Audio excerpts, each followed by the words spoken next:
Hello and a very warm welcome to the Gimme A Hull Yeah Wrestling Podcast. My name is Ant. I'm joined today by... I think I'm Dom. My name is Dom. You think you're Dom. You're not really sure today.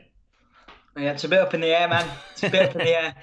We are coming at you today with this week's news in wrestling. We've picked out a load of news stories to show to you and share our opinions on them. If you enjoy the video, please like down below, send some love to your brothers from another mothers, and subscribe to the channel for more awesome content. Brothers from another mothers. That's right. That. Yeah, is that grammatically correct? I mean, no, but okay. You know, nothing you ever do is. It works, man. You know, I've come to expect it from you. It works. What have we had on the channel this week, dude? We have had a number of video interviews. I spoke to wrestling journalist Alistair McGeorge earlier. I spoke to Adam Maxted as well earlier this week, who, of course, is a Love Island ex-contestant and current professional wrestler. Which is all great interviews, so go check them out. The Adam Maxted one was really good. I really enjoyed that. And then I had an interview with Scott JL1, which did really well on the channel. Yeah, that was nice. It was interesting. We'll nice probably do more stuff around video games and such going forward, because that was good. It was a good hitter in for the channel. The future. Yeah, and he was so nice to talk to. It was just interesting. So let's get straight into this week's news. The first news story I'd like to talk to you about briefly, Dom, is Hana Kimura. Yes, indeed. Paying our respects to Hana Kimura, of course, a star of Netflix's Terrace House, who was a part of Stardom, who is suspected to have committed suicide earlier in the week as a result of cyberbullying towards her appearance on the Netflix show. At 22 years of age. 22, man. Way too young for stuff like this. And stuff like this shouldn't exist. Cyberbullying is a form of bullying, and people should be a little bit more respectful of people. And so send positive vibes, man, on social media. There's no need for all the negativity all the time, you know? Absolutely. It was one of the things that came up, of course, for Adam Maxted, who's talked about his time on Love Island and how people perceived him as a result of that role and that time on that show. And we talked about cyberbullying and how it's a very real problem, especially within the wrestling community, anywhere where there's celebrity or notoriety. And we talked about how positive vibes are needed in these particular times, referencing Hana. Notes of respect, of course, from AEW through the week and NXT. During the NXT broadcast, Mauro Ranallo referenced Hana, as did Io Shirai. So it was nice to see that level of respect shown towards Hana and her brief but no less impactful time in a wrestling ring and as an entertainer. I mean, I was on Twitter at the time when it happened, because it was early hours in the morning when it all sort of broke, and unfortunately I saw the image of the self-harm that she'd put on there, which has all been taken down now, thankfully, because it's not something that's nice to see, to be perfectly honest. But how terrible that a person feels that way to have to take their own life at such a young age. I mean, what a devastating effect on a family that'd have as well. Of course, yeah. Well, her mother's still alive. Of course, they were her mother's a wrestler as well. They actually teamed together. They had a match against each other as well. Hana was part of ROH as well and their Supercard show. So she does have a degree of popularity around the world, and it's just a shame to that happened to her, and of course, condolences to her family during this very difficult time for them. One of the other things that I wanted to talk about was Hikaru Shida. So she'd obviously won on the Double or Nothing pay-per-view, a great pay-per-view, really good. We'll talk about that in a minute. But she had a backstage interview, and the interviewer basically said, "Is this dedicated to anyone that you know?" I think she said back home or anything like that. And it was clear that the interviewer from AEW's side was sort of pushing her in the direction to be able to say, this was for Hana, and stuff like that.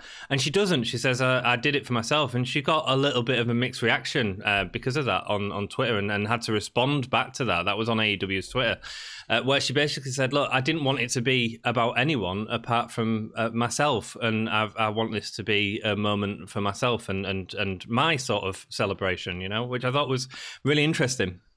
Yeah, absolutely. I mean, fair play to her.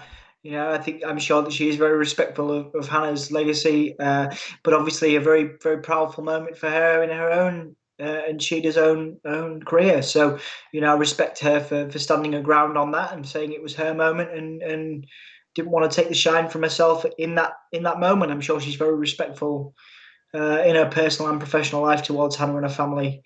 But she had every right to respond in that way, I think. I agree, and I think it's actually quite strong of her to do that, especially with sort of limited English that she has, which she's really working on. I mean, she's come along really well in English in the past sort of 6 months, and she's now got a YouTube channel as well that's really good. That she's just trying to improve her English so that she can perform for this Western audience a lot easier. Let's go straight into Double or Nothing then. Yeah, it was good. Enjoyed it. It was amazing. Shida surprising me by winning. You know, it was one of them surprises, dude. You're right. It was a massive surprise. I didn't expect it at all, but it was a really great surprise. It was, yeah. It was nice, and then it's been a good week for AEW. Really, the Stadium Stampede match was very entertaining. Great. Did you enjoy that? Yeah, I did. It was my favourite part of the card. Was it? I enjoyed the ladder match. It was nice to see Brian Cage. Obviously he's an former Impact star who deserves a big platform, and now we will have that. The rankings need to be done away with because now he's challenging Moxley in the next pay-per-view. So that's another example of why the rankings don't work. We sort of talked about that a lot on our predictions podcast, didn't we? Because we're saying how it doesn't really work at all. And I agree with you. Actually, the ladder match was one of the matches I least enjoyed on the card, primarily for the fact that I thought the camera angles were terrible. And actually, I thought that the Orange Cassidy stuff, whereas normally I'm all for Orange Cassidy, I really enjoy Orange Cassidy, I actually feel like it stunted the match a hell of a lot. Yeah, and the only real performer that I enjoyed in that was actually Joey Janela. Joey's great, yeah, obviously he added in last minute. I think that AEW Dynamite this week was better than the pay-per-view. For me, I was really, really chuffed with what they did with Jericho and Tyson, Mike Tyson, of course. Really pleased with what they did with FTR, of course, the former Revival debuting. Matt Hardy was great. This on this broadcast, great matches as well. That Battle Royal was fantastic, and seeing Orange Cassidy in that was better to me than the ladder match at Double or Nothing. So for me, the Dynamite following Double or Nothing was actually better than the pay-per-view. I haven't seen Dynamite yet, so I can't really comment on that. But I thought the MJF Jungle Boy match was phenomenal. Absolutely brilliant.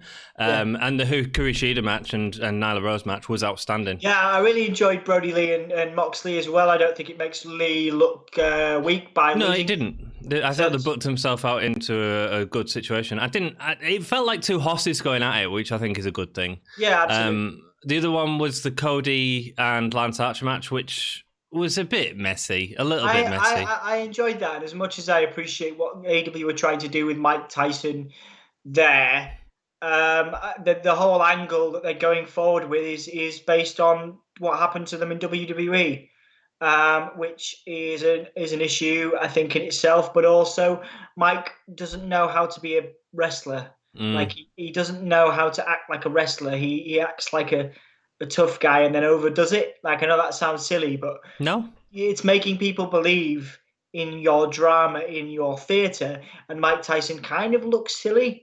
I obviously would never say that to his face, but he looks kind of silly, like the way he's ripping his shirt off. And he couldn't get out of it. I've seen the clips of that.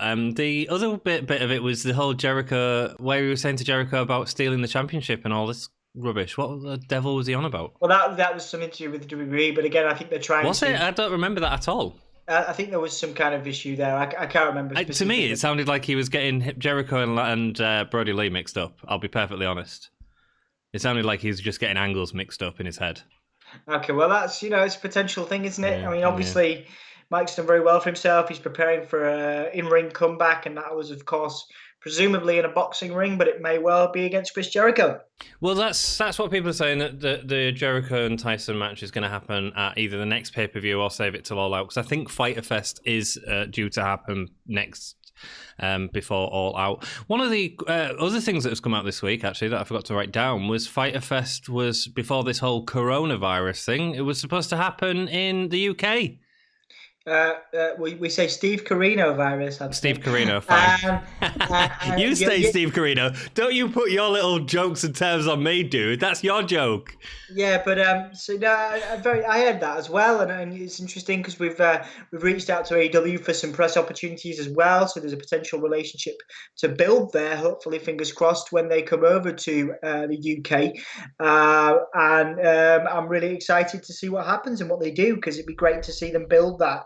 Um, We would that have so been down there for Fighter Fest, man. that no, yeah, that notoriety in the UK. Obviously, Tony Khan has a lot of links in the UK, a lot of money to spend on these events, and I imagine they'll make it a very good thing and probably do the opposite of what. And I think what they're probably doing is Tony Khan's probably aware that Triple H has made comments about how WWE UK events don't really make them much money, and I think that Tony Khan will do the reverse. I think a lot of pay-per-views over the next 2-3 years will be held in the UK because they recognise that there is a strong audience there. Yes, absolutely. Massively strong audience. And you can do a stadium for something like this and it'll be great. And, ultimately, the AEW has some incredible talent on the cards and they're doing great work telling stories. One of the questions I had for you are regarding Mike Tyson. Is this the same thing as Cain Velasquez and Tyson Fury fighting at Crown Jewel? Is it the same thing? I think it is. I mean, obviously, Cody's got a genuine friendship with Mike, and I think that's the difference is that it's not necessarily just a business transaction. I think if it was, Mike Tyson would probably. I'd venture to say it wouldn't be happening the way it is. Or is Because invested as much as he is? yeah, Yeah. because Mike Tyson obviously commands quite a considerable amount of money these days. Well, he was at Double or Nothing last year as well. Yeah, As a fan. I think there is a genuine connection with and I've no doubt, of course, he is making money from these appearances, but there is a genuine friendship there, and I think that it is similar. Yes, I think it's bringing some eyes to the brand, but so far not necessarily particularly positive ones. Not all positive. I think one of the major articles that came out of it was someone spotted Mike Tyson yawning. Yeah, man, and that picture shared around with all them WWE fans that hate AEW that even the guest star there can't stand it. Which I thought this pay-per-view was the best pay-per-view of the year. I'll be honest. Yeah, I mean, it was good. But it was a varied card, man. So much fun and some incredible wrestling. Yeah, watch Dynamite though. I thought it was fantastic. I'm looking forward to it, man. I've still got to watch it yet, but the issue is Mike Tyson a bigger deal than Cain Velasquez and Tyson Fury? No. No, is that because he's not? He's a bigger deal. He's a bigger deal than Cain Velasquez. I think he's a bigger celebrity, though, isn't he? I think he's a bigger celebrity. Yeah, but then Tyson Fury has apparently accepted Mike Tyson's offer for a fight. Okay. So there could be an avenue for him to get back into a boxing ring with Tyson Fury in the future. Obviously, once that AEW link is over, obviously there's no way that they would do that now because I think Tyson Fury's still got a lot of ties, perhaps contractual ties with WWE. So we'll see what happens going forward. Yeah, obviously WWE released Cain Velasquez, and I suppose that match was a bigger deal to the fighting community in terms of Cain Velasquez and Brock Lesnar has already made money on UFC. So to put that in WWE was a big deal. Tyson Fury and Braun Strowman, I mean, that sort of was a bit nothing, wasn't it? I mean, it was a great appearance for Tyson Fury, but I mean, he just beat Braun Strowman. It didn't do anything for anyone, did it? No. I mean, like I say, we'll see what happens. And what about putting in with Jericho? Well, Jericho's the master of the promos and stuff, so obviously, I think it'd be a better fight than Mike Tyson and Shawn Michaels back in the day, or anything like that. I think this will be a fantastic set of promos, but mainly due to Jericho. It's going to be Jericho doing all the work in the ring, and sort of. But the nice thing about Jericho is he's got that great comic timing, and I think that he's going to use that all the way through this match. Yeah, Jericho's going to demand he's going to sort of control the promos and the way things are going. So yeah, I mean, I'm excited to see what happens. And let's move on from Mike Tyson now, unless you've got anything else to add. No. Let's go on to FTR. All the news is coming from AEW this week, dude. Yes, there's a number of. They've already started a number of ways that the FTR name can be taken. Of course, we all know where it originally forms and Cody Rhodes, but For the Revolution is another one. For the Revolt is another one. There's a few of them, so it could be any one of those. But FTR and AEW was a great. Obviously, you haven't seen Dynamite yet, but it was a great entrance. Obviously, social media is kind of buzzing off the back of it, so I'm pleased for them.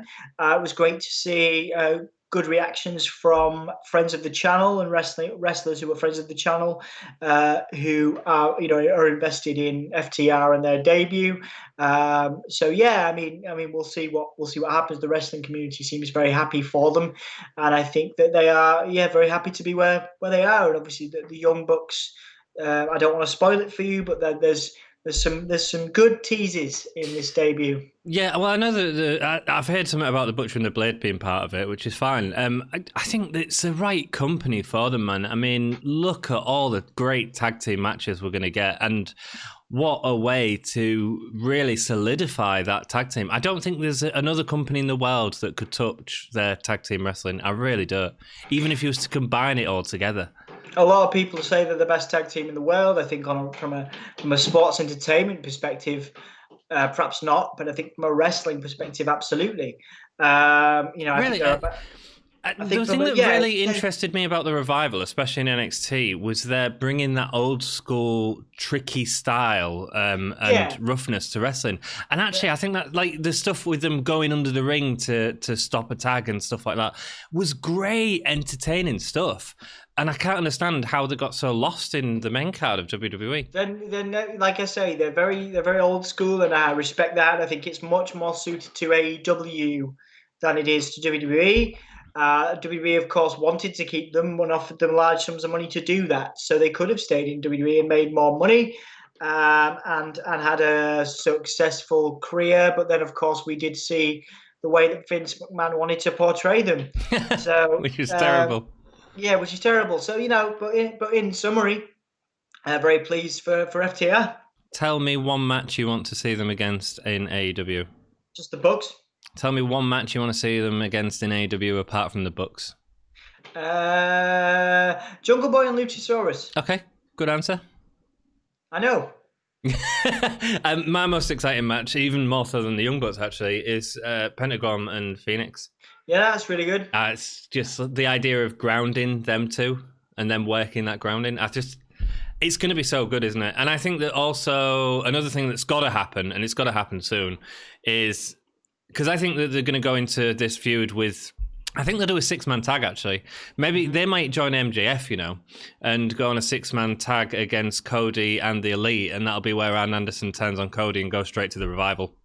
Because the Revival, managed by Arn Anderson, is perfect, isn't it? Yep, it is. It's amazing. Modern day brainbusters. So I can't wait to see what they do. And the nice thing about AEW is they don't disappoint with their storylines. Next news story. Let's go into Drew Gulick, dude. Tell us about Drew Gulick. Both Drew Gulick and Ric Flair have re-signed with WWE. Of course, the news outlets were very quick to pick up on Ric Flair, particularly finishing his WWE contract after 30 years, concurrently with the company. However, just as quickly, Ric Flair re-signed with WWE, as did Drew Gulick. Obviously, that wasn't quite as quick from the release to the re-sign. Ric Flair's was a matter of hours. I don't know who leaked the news that he was no longer signed, but it only took news outlets a few hours to be like, oh, where's Ric Flair going next? Of course, and then he's not WWE. He's not a WWE guy anymore, and of course he's re-signed, because why wouldn't you if you're Ric Flair? But the same with Drew Gulick. I think they let his contract expire, but they realized that he's a great asset to SmackDown. He's obviously in the middle of an angle with Daniel Bryan. So I think that they've come to an agreement, potentially, perhaps, giving Drew more money than they wanted. But I think it was silly to let him go. He's a star anyway, man. Well, absolutely. So I'm happy for both of them from a business perspective. I mean, Ric Flair, of course, is multi-millionaire. He's set for life anyway. But I think more particularly, it's better for Drew. I think Rick works as an ambassador for the company more than anything now. I think Drew has a long future. potentially as the next or alongside Daniel Bryan. I think he could potentially be an intercontinental or world champion in the future if he can work on his gimmick more. So yeah, great business decision.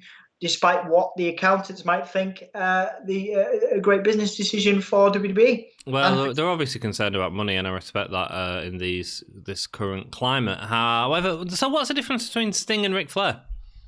I think Sting obviously hasn't had the longevity, has he, in WWE? I think that just in WWE, yeah. No, of course not, and of course he wasn't treated with as much respect. He was never part of. He was a WCW guy. You have to understand. Ric Flair, because of his legacy, became a WWE guy. He was obviously very associated with WCW, but he became a WWE guy because, as a direct result of Triple H, and of course the factions he was in with Randy Orton. So he became a WWE guy over a WCW guy. Sting, of course, held out. You can't really say that Sting is a WWE guy. And I don't think Triple H freaked out quite as much. Triple H wouldn't have been on the phone quick enough, to Ric Flair. He couldn't have probably been on the phone quick enough to say, let's renew your contract, mate. Whereas Sting, I don't know whether they would have done that. Well, the surprising thing to me about it is Sting could have a match. Ric Flair's not having a match. Sting could appear in any of these other companies. Sting could appear in Japan. He could appear in Japan. He could appear in AEW, and there's a lot of speculation. But I don't think it matters that much to them at this point. They're thinking about saving money, and Sting would have cost them a pretty penny. Yeah, fair enough. I find it quite interesting how they're sort of holding on to certain people and letting go of other people. Another legend that got a massive contract is obviously the Undertaker with a 15-year contract. Of course, I think that's a business decision. All these are very smart business decisions, letting go of people that have less of an impact, i.e. Sting. Sting doesn't have as much of an impact on a global scale as Ric Flair. I think any other company that gets him, there's going to be a lot of eyeballs on that company. For a short period of time. But that's the point. You get him into the company. That's the point of Mike Tyson. Mike Tyson and Chris Jericho are not going to have a phenomenal match. Mike Tyson and Chris Jericho are going to get eyes on the product so that they watch the product and see all the other stuff that's going on. Same with Cain Velasquez. Cain Velasquez was never going to have a great match in WWE. It was to get the eyes on the product and so that they can see what the product's doing. Yeah, I suppose so. Yeah. And that's the important thing. So I do think it is scary that they'll let Sting go, to be perfectly honest. Raw, did you watch Raw this week, dude? I caught little bits of it, yes, the highlights. Oh, you liked it? No, I got the highlights of it. Parts of it, as ever, I enjoyed. I mean, I really love Apollo Crews getting the rub. I think there's interesting ways to go. Hopefully they'll do something interesting in that. What I wanted to talk to you more about was the live crowds. I mean, it's something better than what's come before. Obviously, they could do it better. It's not quite as good as AEW. What's your issue with it? I think it's very structured. I think it's very Vince McMahon. It's got Vince McMahon all over it. Cheer here, boo here. It's not as. That's what really annoyed me. You had like NXT talents, and we know who NXT talents are, so we know a lot of the faces within the crowd. You've got like Jessamine Duke and Marina Shafir, is that her name? Yeah, that's right. And the Rock's daughter was there as well. And they're all cheering, aren't they? They're all cheering the faces. Yeah. What's going on? I mean, it just feels fake. Yes, it does. Well, it's very Vince McMahon in its approach, and I know he's very angry at various people inside WWE for leaking that news. That was going to happen to media outlets. They're tightening up on the media at the moment. I think it's going to be a long-term thing because obviously we don't know. There are rules. Obviously, the rules have been relaxed slightly here in the UK as of Monday. There are small gatherings allowed, but I think it's going to be at the end of the year, perhaps even beyond that, potentially until we see big crowd. So I think this is something we're going to have to get used to, and it's something Vince is going to have to maybe try not to control. And that's the big issue, is that Vince wants to control these scenarios, but in order to fake a live crowd, you've got to let them be themselves. Well, not just be themselves, but also be the characters and not be afraid of how people are going to perceive them character reactions. In a wrestling match, you get people, when you've got a crowd there, booing and cheering the same people. And so having heels, especially, cheering for the heel, it feels more organic. And it's not perfect, What do you think about the Perspex screen? Again, there's more to uh, it's a difficult one. I know they've got to allocate some safety measures and all this stuff, but I don't know, man. What do you think? I thought it was a bit shiny. I thought it was really glary, and as opposed to using like a matte finish screen. I don't know, that sounds but it becomes distracting when you're sort of looking at people through a screen. But then there's the massive lighting glares off it and stuff. I personally prefer if it was a bit more matted if they're going to have that there. Yeah, absolutely. I understand why they'd have that there. So they filmed 2 episodes of Raw this week. They've filmed next week's again, and we have a injury coming in next week's show. So I'll put out a spoiler alert. Do we have a graphic for spoiler alert? No, we don't have a graphic. We're not that organised.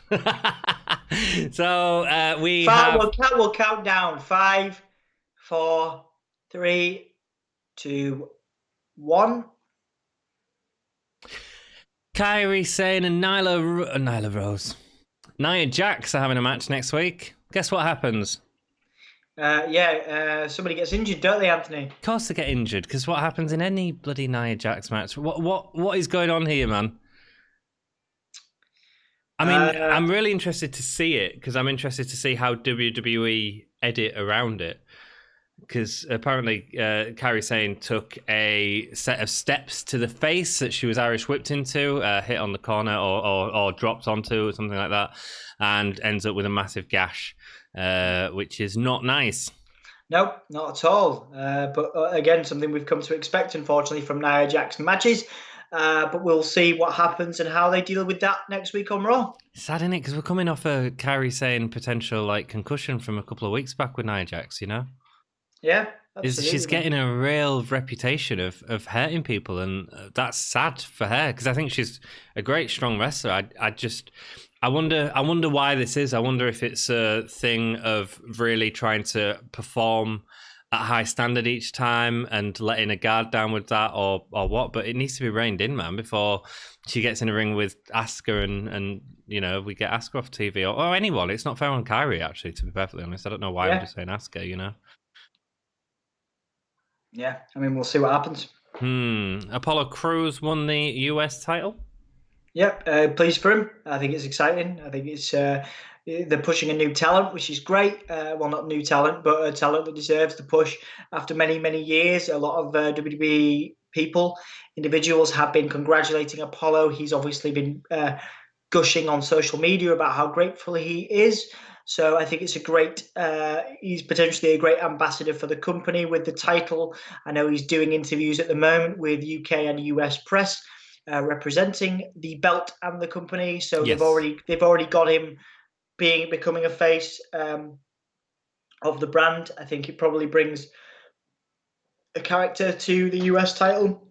We'll just have to see where they go with it, man. I mean, it was a great match, actually, to be honest. They were going to turn him heel, and I honestly think it's a bad idea. I think Apollo Crews is a natural face. He just needs to be given a good angle and a good set of promos. So we'll see. Who knows? I think he could do either, but I think keeping him face now is good, because he's really sort of doing their media rounds at the minute, isn't he? Which is good for him. Well, absolutely, yeah. And it's very, there aren't many people. There are certain people you can say would naturally be okay with those roles, and your Titus O'Neil's and your Drew McIntyre's and your Apollo Crews is in there. I think he's very, very good with people and very, very smiley, very, very happy, very, very positive. So I think it's a good choice. Fingers crossed. Just hopefully they keep going with it and keep going with the story. That's the important thing, I think. Do you have any other news? I do. Matt Riddle to SmackDown. Oh, of course. Yeah, sorry, I forgot to say about that. Yeah, Matt Riddle. He has there's rumors that he has taped a vignette for SmackDown to go live either tomorrow or in the next few weeks. He has obviously just been written off at NXT with a solid match. What do they call it? The ring of steel or something, but it's meant to be a cage match this week. So week on NXT, but like a UFC style cage. So it was built like that. He lost to spoiler alert. He lost to Timothy Thatcher with Kurt Angle as a referee. in a very, very solid match. And I guess Timothy Thatcher now becomes the new bad bottom version of Matt Riddle on NXT. What are they doing with the tag team championships? Well, the tag team championships have gone back to they lost. Matt Riddle and Timothy Thatcher lost the titles. Pete Dunne was of course stuck in the UK. So Timothy Thatcher was Pete Dunne's pick to team with Riddle. Timothy Thatcher turned on Matt Riddle, and they've gone to I think it's Imperium. The titles are on right now. Awesome. Imperium are incredible, man. Seriously underrated tag team. Yeah, so certainly, but so yeah. I mean, we'll see what happens in the future. What do you think about Riddle on SmackDown, bro? Well, I'm a big fan of his. There's potential that I'm just checking my sources to make sure that I'm right about the. So it is. Yeah, the Imperium are just checking that. The tag team champions right now. What do I think of Riddle? Going back to what you were saying. There's speculation that it's political. The reason he's on SmackDown and not Raw, of course, Paul Heyman is a huge fan of Riddle and would have originally wanted him for Raw, but so did what's his face? The dude that does the podcast. Bruce Pritchard. Thank you, Anthony. Bruce Pritchard wanted him to be on SmackDown, but also Brock Lesnar. There's also the speculation that they wanted to keep the two away from each other because they had a very public disagreement at the Royal Rumble about Brock Lesnar going up to Riddle and apparently saying we'll never work together. Stop talking about me on social media. So there was a potential. There's a potential that rumor is true. But isn't that stupid, man? I mean, here's a guy making a story that people are invested in and interested in, and what Brock just says, no, it's not happening. Like, shut up. Yeah, get out of the ring, man. Yeah, I mean, we'll see it one day, of course, because wrestling, we will see it, no doubt. I think it's exciting that Matt Riddle's going to SmackDown. My biggest concern for him, though, is about letting him be sort of free to continue creating these circumstances, because that's what Matt Riddle does really well. Oh, I think he's going to be reined in a little bit now. Which might not work for him. It might not, but of course he's on more money. He'll be on longer. There's more guarantee of a longer contract, I suppose. Or he could be Bobby Roode or EC3. Well, he could, but I doubt it. Yeah, but we would have said that about EC3 and Bobby Roode. I thought EC3 was going to be top of the card. It's true, but you can't say you doubt it, because WWE have a record of completely ruining people on the main roster, unfortunately. If you look at Matt Riddle's pedigree and what he's done on social media up until this point, I think that WWE will want to exploit that. Of course, we must look at WWE's history of exploiting very good-looking, very outspoken, and very athletic individuals. And I think that Matt Riddle ticks Vince McMahon, Paul Heyman, and Bruce Pritchard's boxes more than EC3. Really? Who's better looking, EC3 or Matt Riddle? Matt Riddle. Oh, okay. I wouldn't say EC3, but hey, personal choice. But of course, but of course, again, we have to remember that EC3 was doomed potentially from the start, as was Bobby Roode. That both of them are seen in the wrestling community as TNA lifers, or the TNA originals rather, and that of course Vince does not like to acknowledge anything that went before WWE, and so I think that might have contributed to their lack of a push. Matt Riddle, of course, only has the UFC, and we all like to know that even though publicly Vince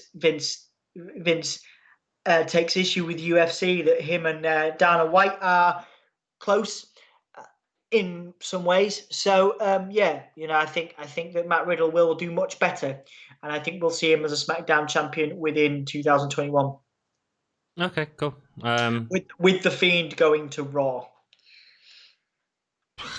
I find it so difficult to book WWE, because it's all just, you can say one thing one week and then next week they're just putting a stop to any push.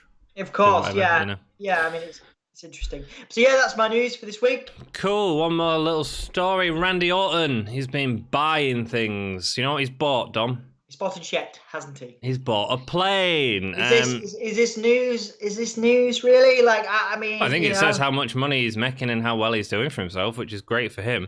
I think the news comes in the hashtags that he put out, because he just said, messed about. I'm paraphrasing because he swears. Messed around, bought a plane, hashtag greatest, hashtag wrestling, hashtag match, hashtag ever. Is that how you use hashtags, Dom?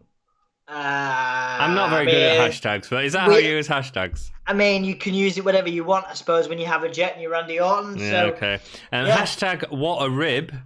Hashtag what a rib. Hashtag hate, but I don't blame you. Maybe he's joking. Maybe that's the where the rib thing comes from. Who knows with Randall Keith Orton? Dude, what's happening with this greatest wrestling match? It's going to be terrible, isn't it? We'll see what happens. Suspend your disbelief. Is it going to be the greatest wrestling match in the world ever? I'm not going to say it isn't. I mean, there's a 99%, there's a 90% chance I would say that it is not going to be. What was your percentage? 90. I was going to say 90. There's a 90% chance that it's not going to be. But so you think there's 10% chance that it will be the best match ever? Yep. What's the best match ever done? Mate, you're asking me a big question. I'm asking you a big question, brother. You are asking me a big question, and I'm not prepared to answer it right now. You're not prepared, right? So mine would be Kenny Omega versus Okada. Either one or two, you can take either. Maybe Shawn Michaels versus Undertaker. Is this going to be as good as any of them? Maybe, but it won't be as good as Seth Rollins versus The Fiend at Hell in a Cell. It won't be as good as that. Are you kidding? Yeah, I'm joking, Anthony. Look, I just hate the booking of this match, man. It's stupid. It has no chance on this earth. There isn't a million in one chance this will be the greatest match ever. Look, we'll see what happens. That's the news this week. We'll see what happens. You're trying to cut me off. No, I won't be cut off. You've got to carry on talking about this. You're saying 10% chance, Dom. I am. Shut up. With it. You shut up. You're too full of yourself. 10% chance. That's the news. Right, until next time, what are we going to do, Dom? Take it easy. Give me a hull yeah.